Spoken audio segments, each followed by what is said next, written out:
Today, let's look at the partial range handstand push-up drill. Now, this is a fantastic one, especially when you're on the verge of doing a freestanding one, because it's going to give you a really nice way of slowly working the correct pathway, the full range of motion, freestanding handstand push-ups. Notice as I get deeper and deeper, my shoulders are coming forwards and my feet are going backwards. So the angle of the body is changing to more this position at the bottom of the handstand push-up. When I get to the top, it opens back to here.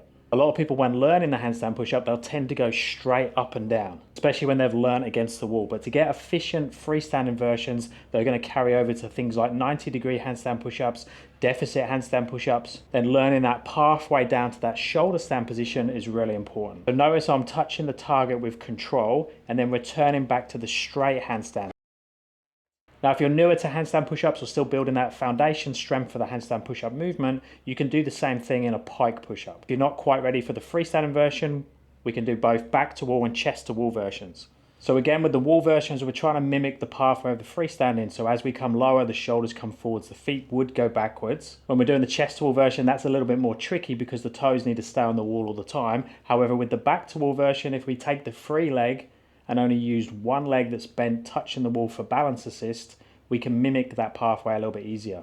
So whichever version we're using, we need to set up exactly the same way. So I'm going to externally rotate the hands. I'm going to take the hands slightly wider than shoulder. And as I go down deeper and deeper, I'm going to create a bigger and bigger triangle until I hit that position where the head just kisses the floor. Now, I personally prefer taking forehead to the floor, not nose to the floor. With nose, it tends to extend the body and brings the body down a lot harsher towards that underbalance. And especially if you have a slight arch in your body already, it means that it's going to be much harder to get back up again. But it is down to personal preference. Some people prefer to take nose to floor. But whichever version you prefer, just make sure that you are creating the triangle at the bottom, then coming back to that straighter handstand, or bringing the shoulders back if we're doing the pike position. So if that's my bottom position, I'm bringing the shoulders back on top of the hands, even past the hands for the pike. And then that next repetition, same thing, create the triangle, come back again.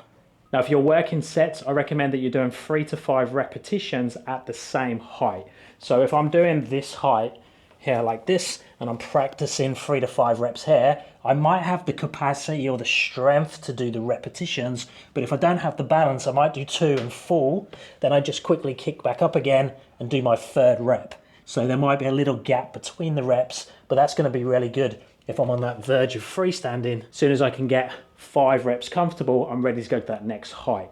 Now, if you are working the partial range handstand push-ups, I highly recommend you're also doing a full range of motion eccentric, because if we're only training halfway down, the bottom half is not getting trained. So we also want to do, if we're working towards that block, a freestanding, slow eccentric, all the way to kiss the head to the floor, hold for a couple of seconds, come back out.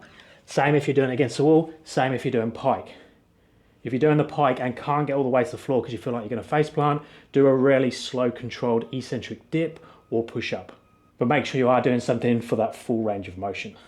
Let me know down in the comments if you have any questions regarding the partial range handstand push-ups or handstand push-ups in general. If you want to see how I set up the same thing for the press handstand, check out this video. If you'd like help with your coaching, check out my website or my app, links down in the description, and I'll speak to you in the next one. Thanks, guys.